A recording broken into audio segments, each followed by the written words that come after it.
கெட்ட பக்கம் உள்ளே வச்சுங்கிறேன். நல்ல பக்கம் மேலே வச்சுட்டு 2 பட்டியும் வந்து ஒன்று போல் ஒன்று வச்சு அந்த எக்ஸஸ் எல்லாம் வந்து வெட்டிடுங்க.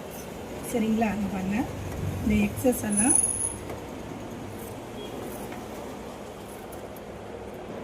கரெக்டாக ஒன்று போல் ஒன்று வச்சு வெட்டிக்கோங்க. இப்போ நான் பட்டியில் வந்து எப்படி வச்சு தைக்கணும்னு சொல்லிட்டு உங்களுக்கு காமிக்கிறேன் பாருங்கள். இந்த பாருங்கள், இது இந்த சைடு வந்துடும். இப்படி தைச்சிங்கன்னா மட்டும்தான் இது இப்படி வந்துடும். இதை முடிச்சுட்டு உங்களுடைய ப்ளவுஸ் எடுத்துங்கிறீங்க இல்லைங்களா, ரூட்ஸு பக்கம் போயிட்டு உங்களுடைய பட்டி அளவு எவ்வளோ இருக்குதுன்னு சொல்லிட்டு நீங்கள் பாருங்கள். ஓகேங்களா? பாருங்கள் 3 இன்ச்சு இருக்குது. அதே மாதிரி நீங்கள் 3 இன்ச்சுக்கு ஒரு மார்க் பண்ணிக்கோங்க. இந்த பட்டியிலையும் நீங்கள் 3 இன்ச்சுக்கு ஒரு மார்க் பண்ணிக்கோங்க. அதே மாதிரியே தைக்கணும். பாருங்கள், நான் எப்படி தைக்கிறேன்னு பாருங்கள்.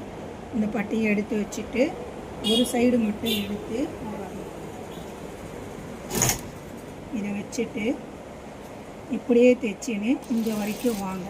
இப்படி இங்கே வரும்போது இந்த துணியை வந்து உள்ளுக்கா இப்படி மடித்து இப்படிக்கா மேலே ஏற்றி விட்டுருங்க. அது இருந்தால் தான் வந்து முன்னால் அந்த ஜெஸ்டாண்டை வந்து ஃப்ரீயாக இருக்கும்.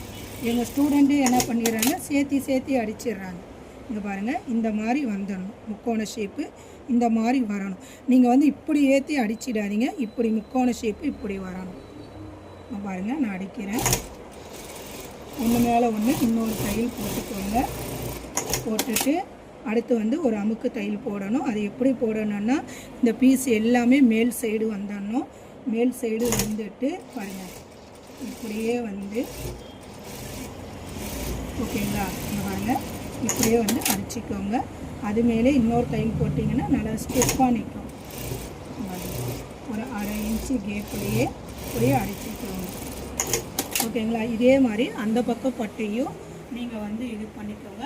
அடுத்து வந்து கழுத்து பீஸ் எப்படி வைக்கிறதுன்னு சொல்லிட்டு உங்களுக்கு நெக்ஸ்ட் வீடியோவில் நான் காமிக்கிறேன். நம்மளுடைய ஃபுல் லிங்க்கும் வந்து யூடியூப்பில் இருக்குது. நீங்கள் பார்த்து சப்ஸ்கிரைப் பண்ணுங்கள்.